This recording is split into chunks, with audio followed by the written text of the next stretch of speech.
certaines consciences et subconscients.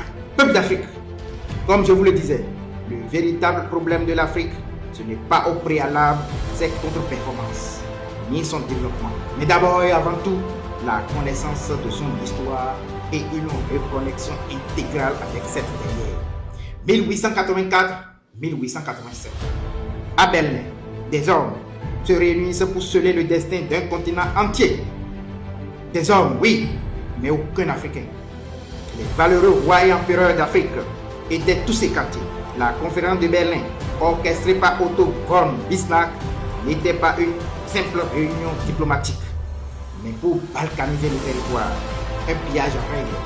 En organisant cette conférence, les puissances avaient pour objectif de prévenir les tensions et les guerres entre elles concernant le contrôle des territoires africains. Ils ont découpé l'Afrique comme on partage un gâteau et chacun a pris sa part. Ils ont tracé des lignes absurdes sur nos terres, ignorant nos peuples, nos cultures, nos empires. Ce mépris pour la souveraineté africaine symbolise l'essence même du pacte colonial.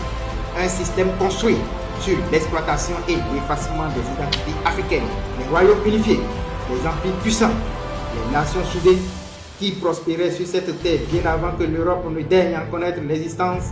Tout cela a été piétiné. Nos familles, nos langues, nos alliances ancestrales, brisées au gré des appétits européens. Les frontières coloniales ont séparé des groupes ethniques unis et forcé des communautés historiquement rivales à coexister dans un même État. Ce n'est pas l'histoire que je vous raconte, c'est notre présent. Les frontières tracées, sans notre consentement et sans notre consultation, sont toujours là et visibles. Bien que les États balkanisés soient dits officiellement indépendants, ces répercussions continuent de structurer la géopolitique et les dynamiques de pouvoir actuelles. Le terrorisme, les conflits, les crises identitaires et les luttes pour les ressources que traverse le continent africain trouvent leurs racines dans ce partage unique, arbitraire et imposé. Cependant, cet héritage ne se limite pas seulement au découpage des frontières, ni à des aspects culturels ou linguistiques.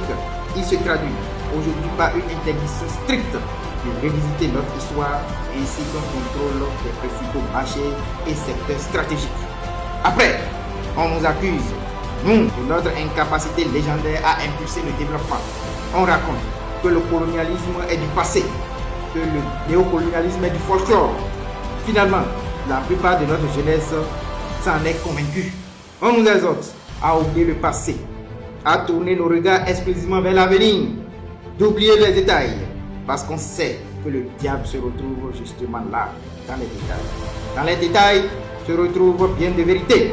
Derrière ces injonctions d'oublier le passé se cache une stratégie sournoise. Nous maintenir déconnectés de notre histoire glorieuse pour mieux nous asservir et nous maintenir dans la division et en état de soumission perpétuelle.